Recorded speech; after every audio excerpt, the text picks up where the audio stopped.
А теперь, когда на Тобольск спустился вечер, наступает время чудес. Одно из них я увижу прямо сейчас. На Знаменской церкви я оказался поздно вечером. Служба закончена. И я могу насладиться тишиной и великолепием этого места, почитаемого среди сибиряков.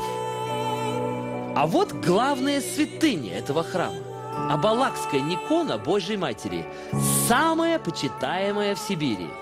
Настоящая икона в начале 20 века бесследно пропала. Это просто копия, одна из многих. Но говорят, что копии тоже творят чудеса.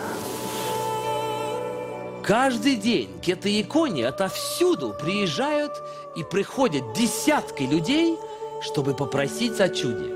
Батюшка, настоятель храма, говорит, Богородица и ему однажды явила знак. Мне бабушка говорит: батюшка, смотрите, икона плачет.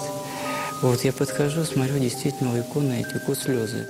Но самое поразительное, икона помогает всем, независимо от вероисповедания. И кое-кто убедился в этом лично. Я Ксюша, здравствуйте, проходите. Здравствуйте. Меня зовут Джон. Как тебя зовут? Хадича. Хадича? Да, Хадича. Очень приятно, Хадича.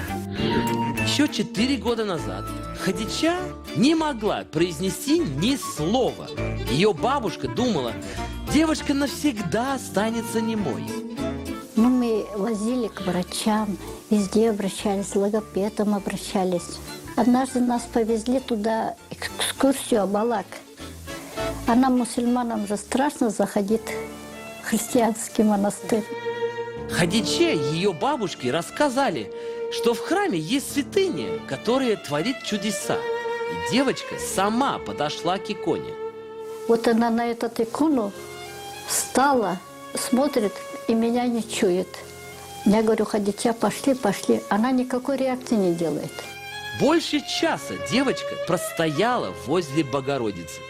Что-то я чувствовала, когда на эту икону, как будто она меня зовет с собой и смотрит на меня. И потом произошло чудо. Вышли, она мне говорит: бабушка, мне Аллах язык дал. Раз я была в этой русской, ну я и, может, и так по-русскому заговорила.